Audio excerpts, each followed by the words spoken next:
Hi ನಮಸ್ಕಾರ ಎಲ್ರಿಗೂ. ಇವತ್ತು ನಾನು ಬೀಟ್ರೂಟ್ ನಿಪ್ಪಟ್ಟು ಮಾಡೋದು ಹೇಗಂತ ಹೇಳ್ಕೊಡ್ತೀನಿ. ಯಾರ್ಯಾರಿಗೆ ಬೀಟ್ರೂಟ್ ಇಷ್ಟ ಆಗಲ್ಲ ಈ ಥರ ಮಾಡಿಕೊಟ್ರೆ ಅವ್ರು ತುಂಬಾ ಇಷ್ಟಪಟ್ಟು ತಿಂತಾರೆ. ಇದು ಹೆಲ್ತಿಗೂ ಒಳ್ಳೇದು ಕೂಡ. ಬೀಟ್ರೂಟ್ನ ಕಟ್ ಮಾಡ್ಕೊಂಡು ಮಿಕ್ಸಿ ಮಾಡ್ಕೊಳ್ಳಿ. ನೀರನ್ನು ಮಿಕ್ಸ್ ಮಾಡಬೇಡಿ, ಬೀಟ್ರೂಟೇ ನೀರು ಬಿಟ್ಕೊಳತ್ತೆ. ಇವಾಗ ನಾವು ಚಪಾತಿ ಹಿಟ್ಟು ಹೇಗೆ ಕಲಿಸ್ತೇವಲ್ಲ ಅದೇ ಥರನೇ ನೀರು ಹಾಕೋ ಬದಲು ಈ ಬೀಟ್ರೂಟ್ನ ಮಿಕ್ಸ್ ಮಾಡ್ಕೊಂಡಿದ್ದು ಹಾಕಿ ಕಲಿಸ್ಕೋಬೇಕು.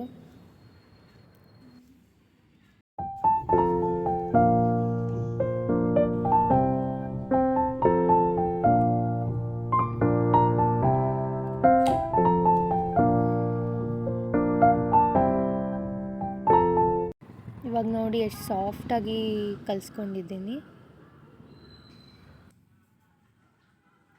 ಚಪಾತಿನ ಯಾವ ಥರ ಹರ್ಕೋತಿರಲ್ಲ ಅದೇ ಥರ ಇದನ್ನು ಹರ್ಕೊಳ್ಳಿ. ಈ ಥರ ಟ್ರಯಾಂಗಲ್ ಮಾಡಿ ರೌಂಡ್ ಶೇಪ್ ಮಾಡಿದರೆ ಇನ್ನೂ ತುಂಬ ಚೆನ್ನಾಗಿ ಬರುತ್ತೆ.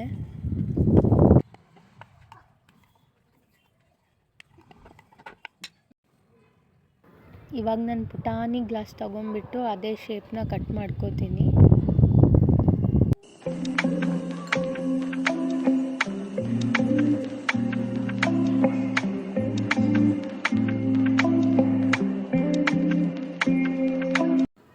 ಇದೇ ಥರ ಮಾಡಿ ಒಂದು ಪ್ಲೇಟಲ್ಲಿ ಇಟ್ಕೊಳ್ಳಿ.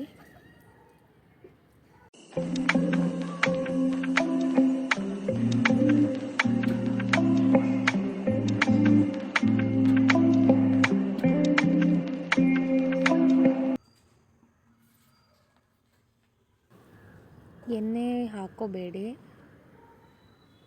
ಇದೇ ಥರ ಚೆನ್ನಾಗಿ ಬೇಯಿಸಿ. ಇದು ಕ್ರಂಚಿಯಾಗಿ ಬರುತ್ತೆ ಇವಾಗ ಚೆನ್ನಾಗಿ ಬೆಂದಮೇಲೆ. ಒಂದು ಪ್ಲೇಟಲ್ಲಿ ಹೆಸ್ರು ಕಾಳು, ಬಾದಾಮಿ, ಕಡಲೆ, ಕೊತ್ತಂಬರಿ, ಈರುಳ್ಳಿ, ಕಡಲೆಬೀಜ, ಕ್ಯಾರೆಟ್